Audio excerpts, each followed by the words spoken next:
All right, we're going to start a perspective drawing today. Perspective is super important. It's one of the main things that I think that you should know before going to high school. And I like to teach it usually at my upper levels. Perspective shows the depth of something. So it shows how close or far away something is. So the first thing that we're going to do in this challenge is create a horizon line. So we're going to draw a straight line across. I don't have a ruler offhand, so I'm using a card. That way I can see what I'm drawing a little bit easier. I'm going to draw a dot on the horizon line, and I'm going to draw a diagonal line down, a diagonal line down. Any straight edge, you can use like a book too. Whoop. And you just have to kind of move it and improvise. Okay, and then I'm going to fix that up. All right, so I already did perspective on this YouTube channel at one point.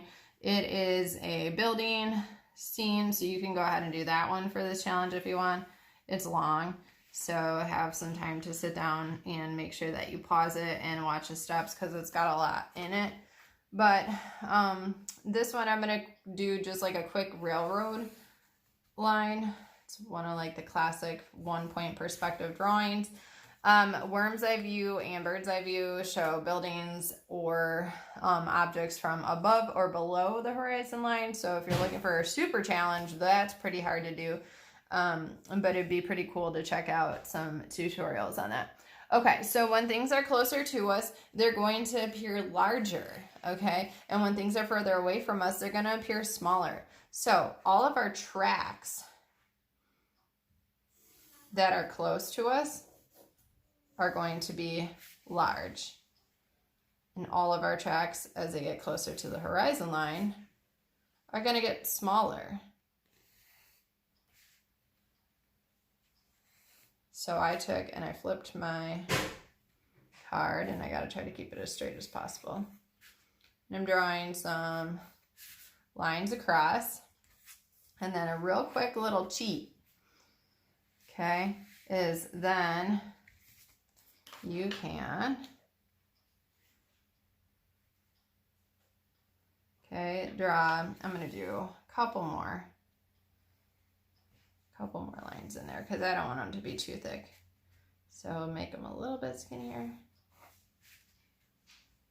Kind of like I'm cutting them in half.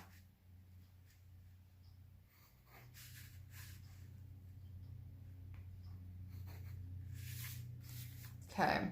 And what you can do is then you lay your card down, you line it up with the horizon line and the vanishing point. Okay, and you draw a line diagonal. Okay, and you erase every other one. So erase and erase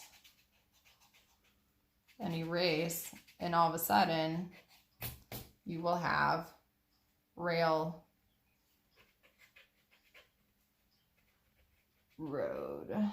rectangles, sorry.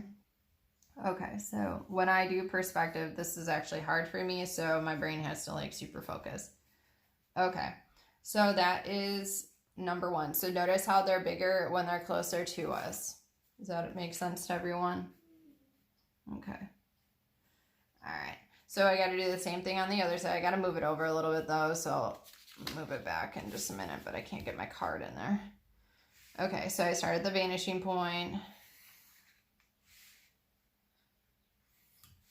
Okay, and then I erase every other one. So again, you erase every other one.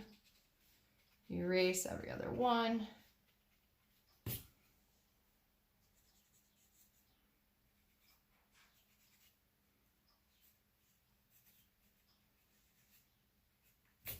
Okay, and now you have equal lines on both sides. So as it got further away from us, these got smaller. Okay. All right. So then what we can do is we could make like trees in the background. We could make electrical poles is oftentimes one that they show. So if you want to look up like a super detailed one, go ahead and do that. Everything always goes to the horizon line. So if you do an electrical pole and it goes up here, it's like a light, if that makes sense, then vertical lines are going to go to the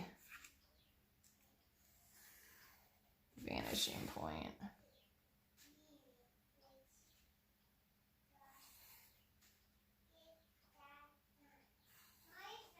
Electrical poles and light poles are different, I should say. Sorry, that's my brain trying to focus. Okay, so here's the bottom of the pole.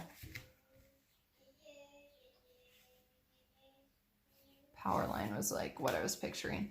Okay, so I just did the tops, the bottoms. I erased the lines that go to the vanishing point, and I would do like a curved line and it would go to the next one, which lines up with the line. Does that make sense to everyone? And so then this one would go, if this lines up here, way off of the page. And we maybe don't see that one because it's off the page. Okay, and then you could add, you know, grass and stuff to make this look real. Obviously, light poles aren't see-through. You guys can look out your window and see that. So you erase the line that goes over the horizon line. You'd shade this in using either your pencil or your color pencils, and you could make it look realistic. But the thing that you're learning today is if it's further away, it's going to be smaller. If it's closer to, it's going to be bigger. So you're learning perspective. If you have the sun or the moon on the horizon line, it's going to be small, even though we know in real life it's huge. Okay, same thing with trees. Trees are going to be big if they're closer to us. They're going to be tiny if they're further away, even if they are big trees. I'm going to draw some wiggly trees on the horizon line. Okay, scumbling is the technique that I'm using. That's like essentially intentional scribbling. Okay, but as you guys know, these trees might be pretty big in real life. Okay, but because they're at a distance, they're gonna appear smaller. All right, so that's your railroad. Add some details, look up some perspective drawings and see what they've added to make theirs pop and look 3D. What shading techniques have you been practicing that you can do? And if you have a ruler, use it because it's going to make it way easier for you. All right.